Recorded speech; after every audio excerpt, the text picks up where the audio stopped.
Thanks. Good morning, everybody. So glad to be with you one more time as we talk about where we're at in 2022 and the history that we've looked at the last couple weeks of Christian witness in the public sphere. We'll hopefully have some lessons that we can take away from this as we move forward as citizens. We live in a society with a broken political system. It's not broken institutionally, at least in most respects, but definitely in terms of the dynamics of democratic discourse, we're reminded that we live in a fallen world. There's a lot of conflict, there's a lot of divisiveness. It's scary sometimes just to open the news on a daily basis because you just don't know what you're going to see. So these are scary times for sure. But one thing that I hope that I've made clear in the previous sessions is that this is, in one respect, nothing new, right? Debates over rights have always been divisive. It's always been a political process. So the idea that this is unprecedented is very false. So we've been through crises like this before. The question is, are there resources that we can draw upon as Christians to heal a broken society? Can we be stewards of the public realm that would allow our citizenship to be meaningful in trying to move us past the politics of discord? So that's really the context in which I want to present today's remarks. When I worked on the dissertation and then turned that into a book way back when, the end goal of that project was to come up with some practices of public discourse. So we're really talking about democratic ideals. This isn't really so much what we have a legal right to say in the public realm or how we should vote.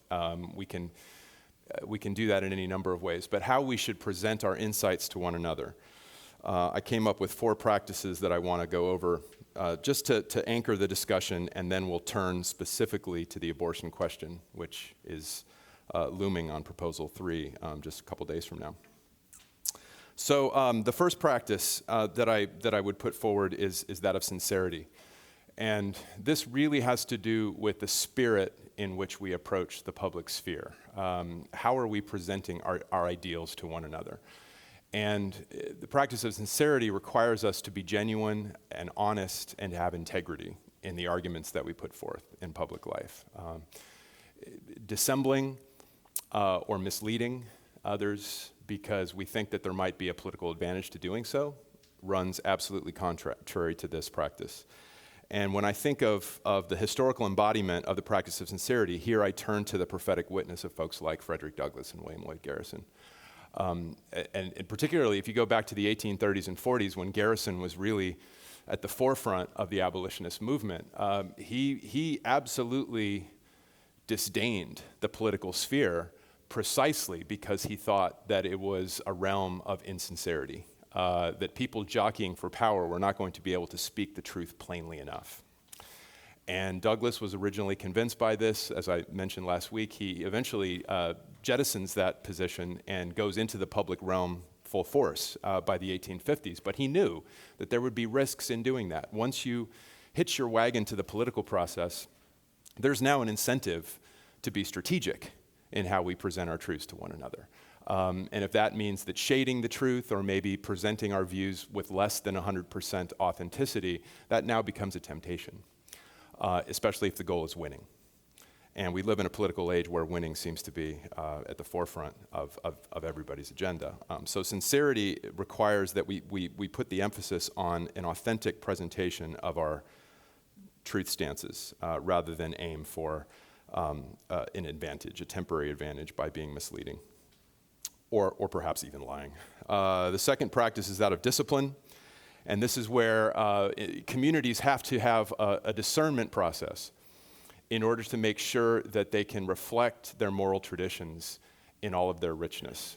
And here I think of Benjamin Lay and the Quaker witness on abolition as it started to unfold in the 1730s and 40s and 50s. Benjamin Lay knew that he had to get the Quaker house in order before he could have a fully effective voice on the abolitionist cause. And that's why he spent most of his time witnessing to his fellow Quakers, rather than going right to the Pennsylvania colonial government with petitions. They did that. They did that, of course. But he knew that the Quaker tradition was going to have to get its own act together before they would be able to transform the political sphere.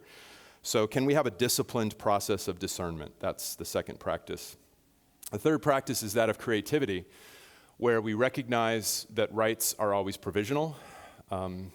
There's nothing permanent about the rights that we see realized, and therefore we always have to be committed to working with others to maintain rights that exist, should we wish to do so, and also to have a voice in transforming public purposes. And we have to be willing to work with others on an equal basis in order to do this. The Women's Christian Temperance Union, I think, is a really good example of dialogic creativity, because what Frances Willard and like-minded activists were trying to do was present a vigorous understanding of women's role as public beings. And they could draw on a lot of different resources to do this, and they could also work with a lot of different communities, other suffragist organizations. And there was an incredible willingness to work with others to transform the public sphere.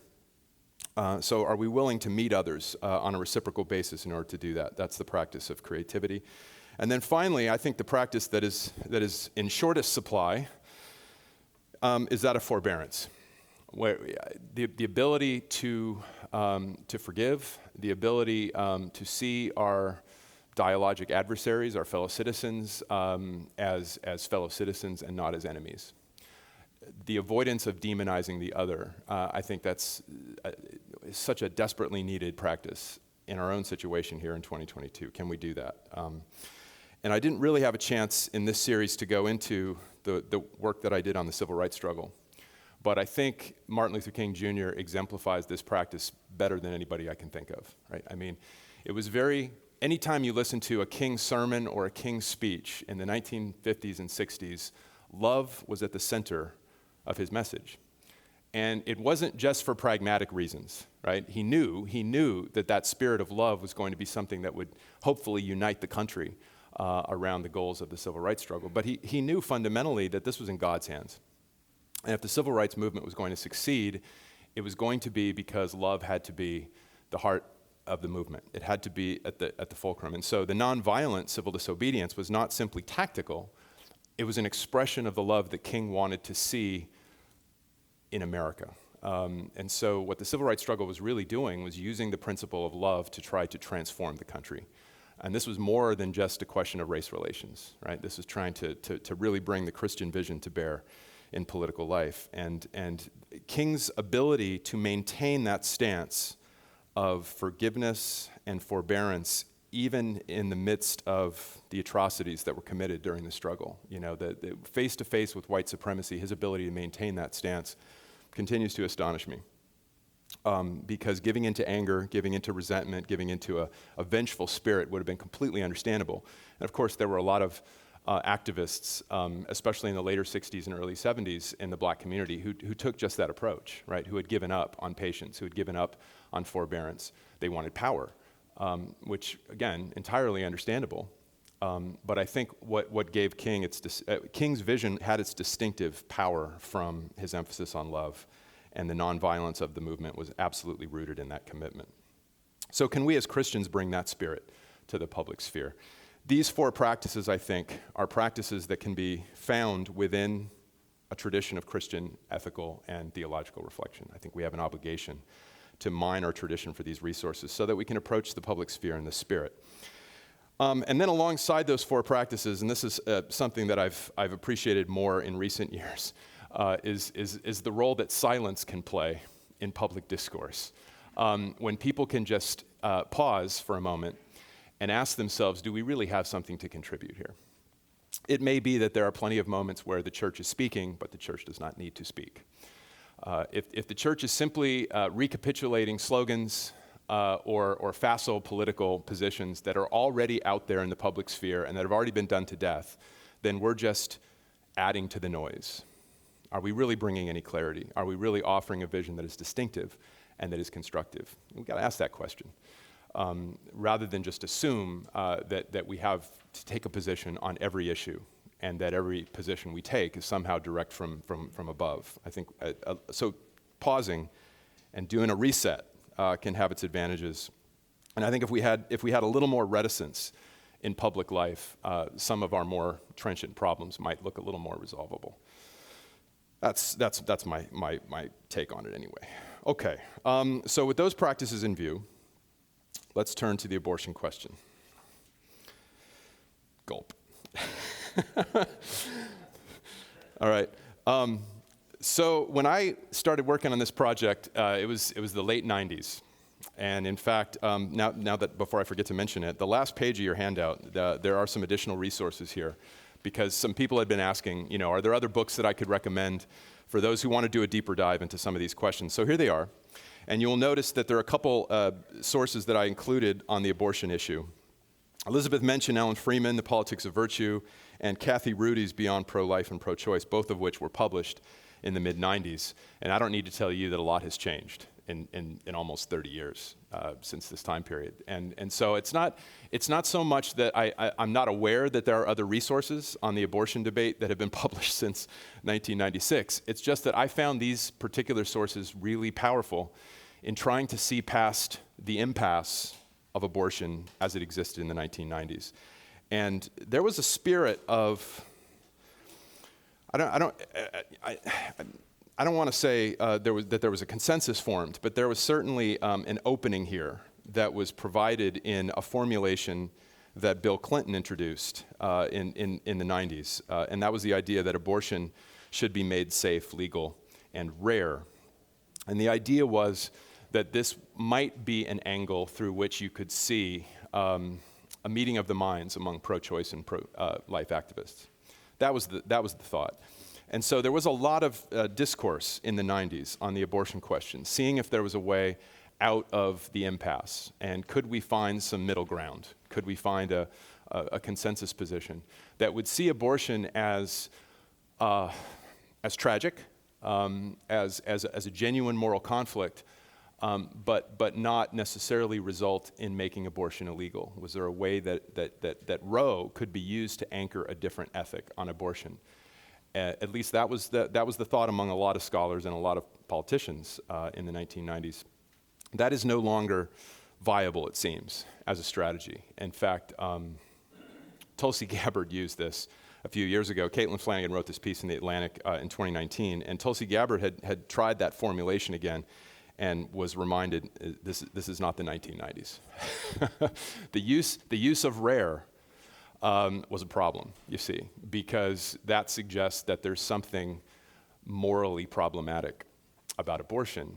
And so she was vilified by a lot of feminist activists in particular who were saying, how dare you make a judgment on this?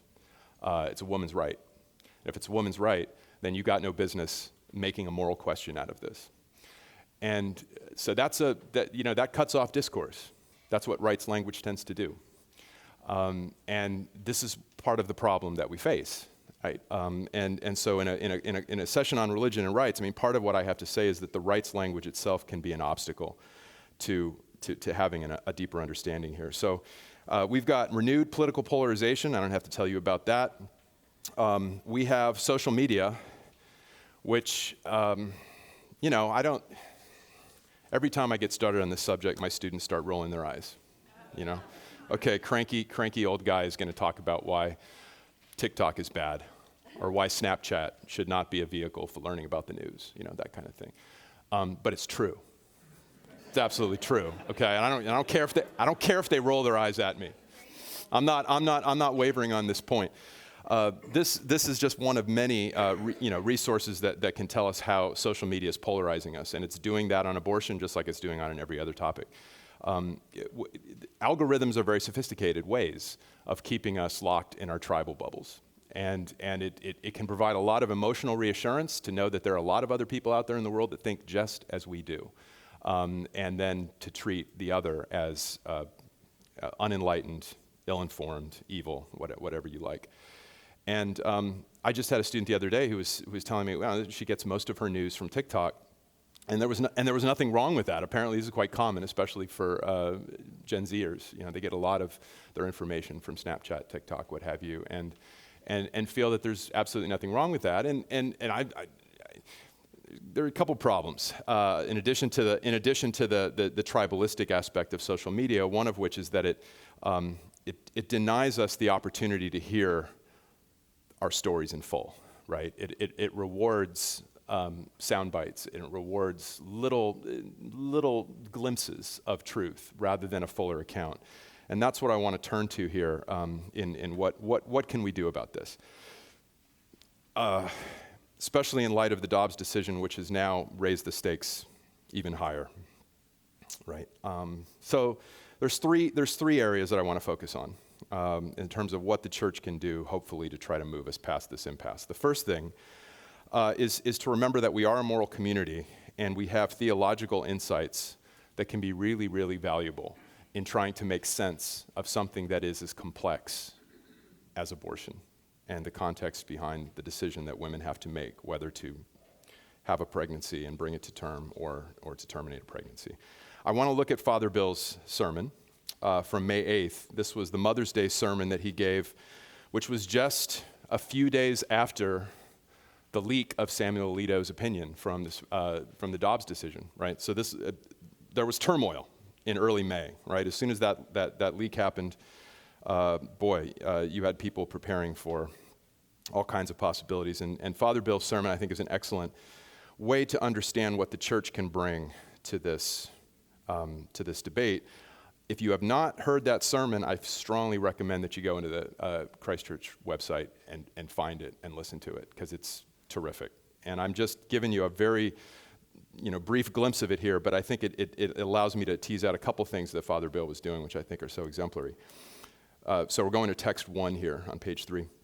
One thing I want to say about vocations is vocations are always expressed in community. We need to protect the vocations we feel called by God to express in our lives. We need to support people who have been called on a certain path. These two things, conscience and vocation, are the ways in which the Christian tradition believes we have all been called to find and discern and to live into the relationship we have with Jesus. And these two things, conscience and vocation, are incredibly important for us to keep in mind on this day in which we celebrate mothers, because the decision to be a mother is one that resides in every woman's conscience. No authority can stand in that place where a mother is called, and when a woman decides to keep a pregnancy or end a pregnancy, we have to respect that has been a decision made in her conscience, in the place that is holy, in the place where no church can go, in the place where no government can go. There's a couple things that really struck me about Father Bill's sermon, one of which is his emphasis on locating women's decision in this regard in community. The refusal to see a woman, as an isolated being, making this decision on her own without resources of support. And in the Christian church, because we understand that this is a matter of vocation, we're in a place where we can offer that kind of support, where women don't feel that they have to stand alone in making a difficult choice. That, I thought, was a remarkable way to put a Christian context into this question, right? And to help us think through it, using the social practices of the church as a guide. The other thing that struck me as I listened to the sermon again and read the transcript is Father Bill does not refer to the question of rights at all in this sermon. There's no mention of rights anywhere here. Trust me, you can search the transcript online. You won't find it. It's not there. And I thought, well, that's an important moment for us to think about here. The idea that we don't have to adopt a rights language when thinking about something that has become inextricably linked to rights language. Is there a way that we might be able to shed more light on the question by not starting there? Which is not to say that there aren't rights implications from Father Bill's sermon. I'm not suggesting that, because I think that there are. But not using that as a starting point, I think, allows us to see that this question is a deeper question than pro-choice and pro-life rhetoric can reveal to us. We have to realize that there are more fundamental questions here that can help perhaps shed some light on a question that otherwise gets obscured. When one uses pro-choice or pro-life rhetoric, those expressions are designed to close off opposition. And And yet they rarely do that, right? What they tend to do is they tend to reinforce division and contestation. And so I think moving past a view of women solely as rights-bearing individuals is important, because if we don't, then we don't see women as fully embodied beings who live in community with others, who have obligations, who have struggles, who have challenges and opportunities. And if babies are viewed simply as rights-bearing individuals, then we don't see the importance of a world that those babies are coming into. And it allows us to focus on a narrow slice of the problem rather than to see this as a societal issue. What kind of world are we asking women to bring their children into? Are we, are we prepared to do the hard work needed to help women who are faced with that choice? Are we going to help them? Or are we simply just going to say, well, this is a rights issue, that's the end of the matter, good luck to you? One way or the other, whether a woman decides to terminate a pregnancy or carry pregnancy to term, she's got a decision to make. Is she going to get help with that? Or is she just a rights-bearing individual? Is the child simply a rights-bearing entity? So remembering that we're a moral community with a deep, deep tradition of reflection, I think we have to hold on to that as a starting point. The second thing I think that the church must commit itself to is to keep the political realm in perspective. And for Christians, that means we cannot commit idolatry by assuming that the political realm is the source of salvation. We have to remember that God's purposes are always above our own, that any time we try to bring about God's truths, it will be an imperfect, flawed, and ultimately a fallen process. And therefore, we can't attach our true love to the political realm. Our true love must be devoted to God, and we have to keep things in perspective. And I think, and especially when you're looking at a divided politics like we have today, it's really, really tempting to see every election, every speech, every struggle as existential in nature. Right? You hear this term all the time, right? This is an existential crisis for our democracy, and we tend, and I'm not minimizing the problems that we face, not at all, but just to realize that if God is in charge, then the political realm we have to ultimately recognize that it is an imperfect realm, it's a fallen realm, and we can't seek our redemption through political activity. That can only come through Christ. It's a pivotal thing for us to remember here, especially in the present context. And then the last thing I want to point to is the importance of creating a way in which our own vision can be realized faithfully, consistently. This is the biggest challenge of all, right? Because this is where the church gets to walk the walk and not just talk the talk. And here I'm turning directly to one of the books that I relied on most heavily when I looked at the abortion question in my own project, and that is Elizabeth Mensch and Alan Freeman's book, The Politics of Virtue. And this is what they have to say about the roles that churches and other mediating communities can play in a debate like the abortion controversy. Right? When churches, this is text 2 on page 3, when churches function with full vigor, providing the community with moral guidance, civil law will be required only as a last resort, to which ideally one need have recourse only rarely. In such a setting, it would be a matter of relative indifference whether, for example, penal law addresses a question like abortion. Churches themselves, through their own freely chosen disciplines and in diverse ways, would uphold an underlying cultural respect for life, even while providing necessary contextual judgments in pastoral counseling, as well as providing a community of help and support for those who need it. That, of course, would be the model of churches as ideally functioning mediating structures, which not only lessens the need for a state-coerced morality, but also ensures that the minimal morality embodied in the law will be widely shared and therefore relatively uncontroversial. One of the challenges that Mensch and Freeman raise here is that our emphasis on politics and the political process as a way to resolve our disagreements, as the way for us to seek to translate our values into practice, is in a way a sign of our own failure as a moral community. We're not doing the hard work that we need to do to create communities that support women in these decisions. It's far easier just to dismiss that hard work and simply go to the ballot box as an opportunity here.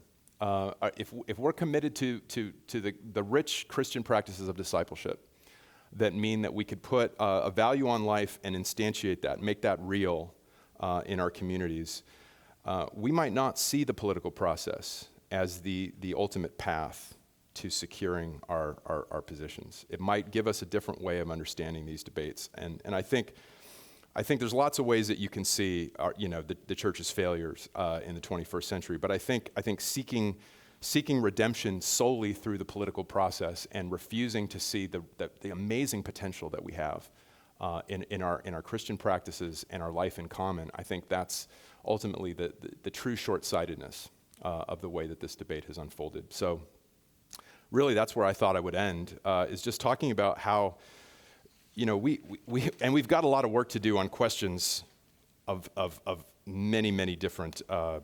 I was reading this piece by Dana Milbank not too long ago in the Washington Post. Was just another reminder of, we think that once we've got a right that has been assured us through the political process or that's been enshrined in the Constitution, we think the work is over, right? It's done. And we fail to recognize just how fragile and perilous our political project always is, right? Dana Milbank here talks about his rabbi and the conversations that he had been having with his rabbi and other parishioners in a synagogue. And the conversations were taking a troubling turn. The conversations were, where will we go as Jews when the situation in the United States just becomes unbearably bad? Where do we go?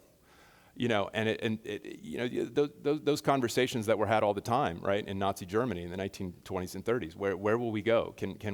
Where will be a safe haven? The fact that those conversations are happening in the United States in 2022, when you look at the rise in anti-Semitism, you realize that we've got a lot of work to do, and this is a cultural issue. This is a social issue. This is not. Constitutional rights are there for Jews, just like they're there for every other religious group. But do we have a social context that can care for the other and see ourselves as fellow citizens, fellow human beings with lives that need to be supported and valued? This is work that extends well beyond the political sphere. And so I think that's the context in which the Christian church can think about issues like what we're facing with the abortion debate.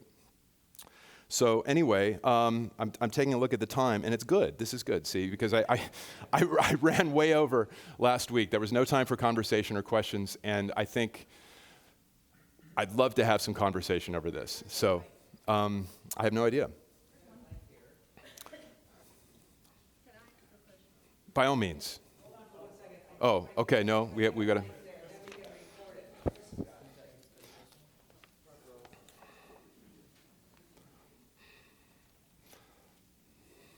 Thank you for this, I guess this kind of, thank you for providing us the conceptual framework to think about this. So I'm wondering if there's an opportunity sort of for both and, because I understand what you're saying, that we haven't done a very good job on the community building aspect and the community support aspect. But given how many voices there are, I'm worried about the church going silent because rights, they may be fragile, but they matter, and they change people's lives if they have them or if they don't have them. Right. I couldn't agree more. And I think part of the discernment process has to involve churches coming together and figuring out what are the most pressing problems that we face, and what is the rhetorical register that we should take in confronting them. What are the practical steps that we should take? It's not passivity that I'm trying to encourage here, but just a more careful, disciplined process of discernment.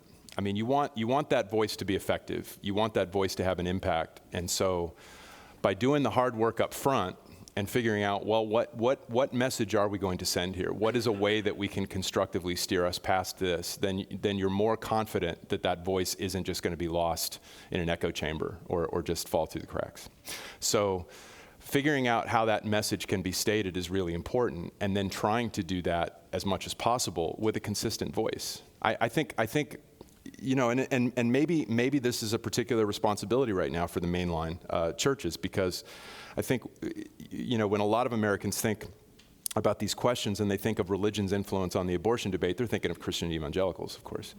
The voice of the mainline has largely become irrelevant, if I can say that. I mean, I just don't think that it's really shaping the terms of debate. So how could we offer a voice that can put this in a richer context than have some of our Christian counterparts? Maybe that's the challenge that we face. How can we do that? And there may be some issues that we do need to remain silent on. This may be the opportunity for us to be more assertive and not to be silent, but that's a question that has to come from a communal process of discernment, I think.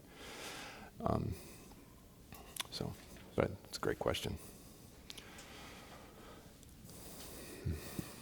You talk about community and some community support in a context where many people are not part of any religious community, let alone, and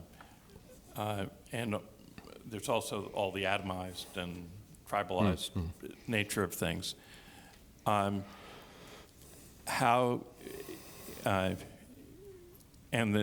many people are also putting the government in the place of these things. Right. So, when we're living in a less than ideal world, when the church is not universal, how do you see wrestling with that issue? Well, it's a great question to ask, and I think it is going to require a lot of imaginative creativity from the church in the 21st century, because, as you know, the problem of disaffected folks, more people than ever are in the nones, right? None of the above, don't have any particular religious tradition that they identify with. There's no question that we're in a more secular cultural moment maybe than has ever been the case. So how can the church translate its practices and translate its convictions in the midst of that context? I mean, I don't have any ready answer for that, but that's part of the challenge, is to figure out how to make that happen. You know, when King was during the height of his activism in the 1950s and 60s, this also coincided with a boom in Christianity in this country. The post World War II boom in church building, in religiosity. Scholars are still trying to figure that one out. You know, what the heck happened in the 1950s that Americans just became so much more religious? Whatever reason you could give for that, there's no question that King was able to tap into that. Right? He was so powerful in meeting with white church communities, and especially in the North, right, of course, where he had a lot of his fundraising efforts and was able to build some real momentum.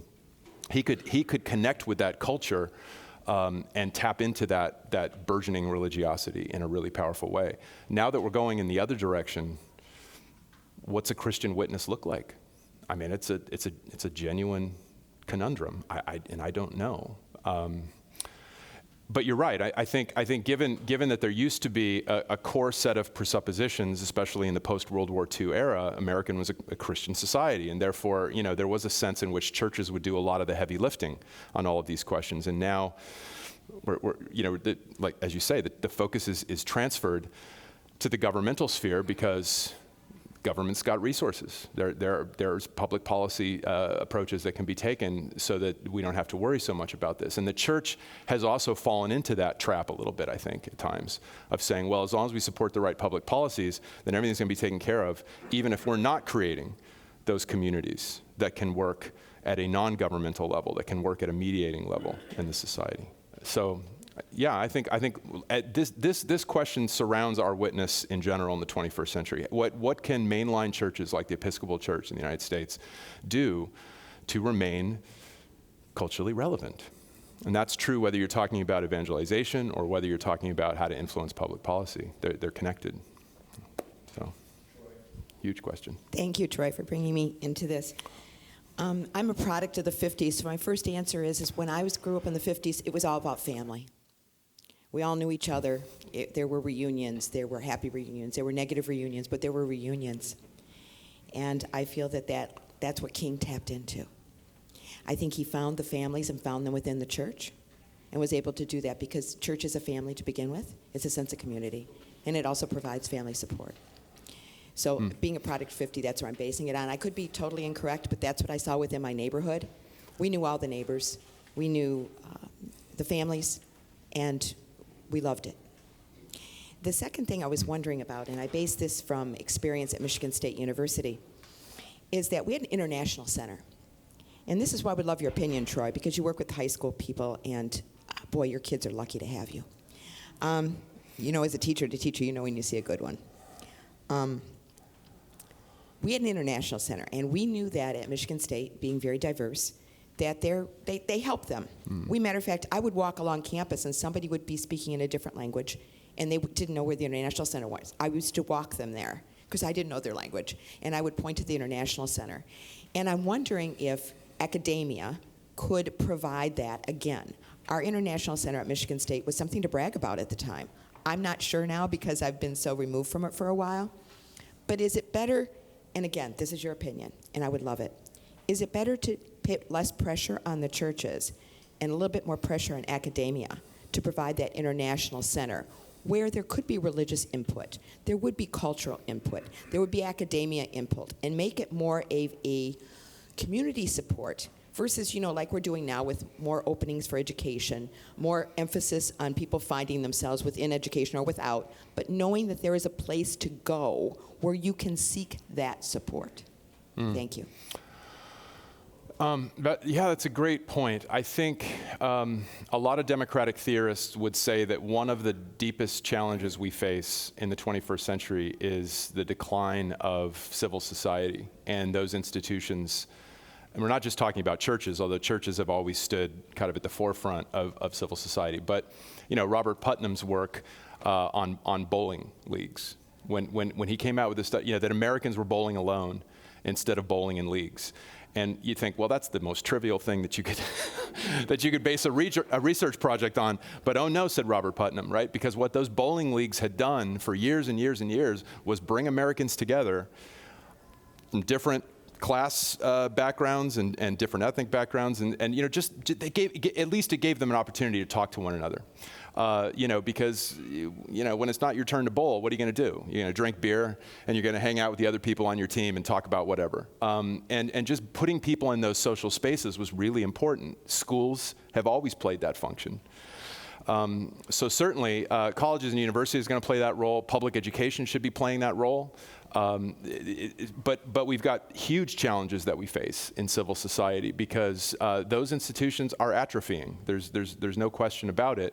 And even, you know, when I look at my own school, I mean, Cranbrook is a remarkable place, and I do think that we bring students from a lot of different backgrounds together, which has all sorts of potential for community building. But when I think of the class dynamics of our institution, the fact that our tuition is so high that we're basically a school for upper middle class or upper class kids. So even our international population are exceptionally wealthy families, right, that are coming to Cranbrook. So as much as there are opportunities there, how many more opportunities there would be if we could make that opportunity available for students of a genuine cross socioeconomic background, right? And I mean, really do some engagement there. That's one of the sad things about this school. So I think colleges and universities are facing the same challenge, right? How to create contexts for community building, but they have to be part of the equation. And maybe in the end, that's ultimately what we should focus our efforts on. You know, is figuring out what are those institutions that can bring us together to have meaningful conversations, to have meaningful friendships and relationships where we are much less inclined to demonize each other because we see each other as friends rather than adversaries. But it's a great point. Yeah, sir. So your observation about the 50s and what people we're trying to figure out why churches were favored. I would tell you from my perspective, and being a child that grew up in the 50s, and our parents went off and raised families after fighting in the Second World War, is during the 60s, the churches were more involved with big relevant situations. Certainly Vietnam, for those of my generation, Catholic priests were breaking into draft centers and pouring blood on all the draft records. The churches, even here. So I was confirmed at St. James, but people moved back and forth because Dr. Gass at St. James was sort of conservative, and up here, Jerry O'Grady wasn't, but the Christ Church heritage was one of being involved. Dan O'Grady got arrested for, being down in Detroit and protesting, and so they were more actively involved with mainstream social issues, being civil rights and Vietnam. That's a great point. Do you think that the congregations themselves were more involved, or was it, because we certainly have a situation now where bishops and pastors, priests speak out all the time on these issues, but I don't know that it's. So the answer to your question is yes, because people. The reason I did the parallel between St. James and Christ Church, people move between the two churches back and forth. They flowed, and not just one or two families. A lot flowed back and forth. The people that I sang in the choir with at St. James, all of a sudden were at Christ Church. Yeah, because the churches still want to remain politically engaged, and I think you definitely say. I mean, I remember when the Alito opinion leaked back in early May. Bishop Perry issued a statement reaffirming the Episcopal Church's position on Roe v. Wade and that sort of thing. But I don't. That may not represent the community as a whole, and you sometimes have a real disjunction between leadership in the churches and then where rank and file members are and what they feel about these questions. And I think it's one of the things that's inhibited the mainline churches, I think, sometimes from having a unified voice, is because parishioners don't always see eye to eye with their clergy or their bishops on these questions. And so that tends to attenuate the impact that they can have as a public presence. But anyway. Any other questions? How are we? All right. All the clergy have left. Did all the clergy take off? We're on our own. Can I ask a question, Troy, since he handed me the microphone?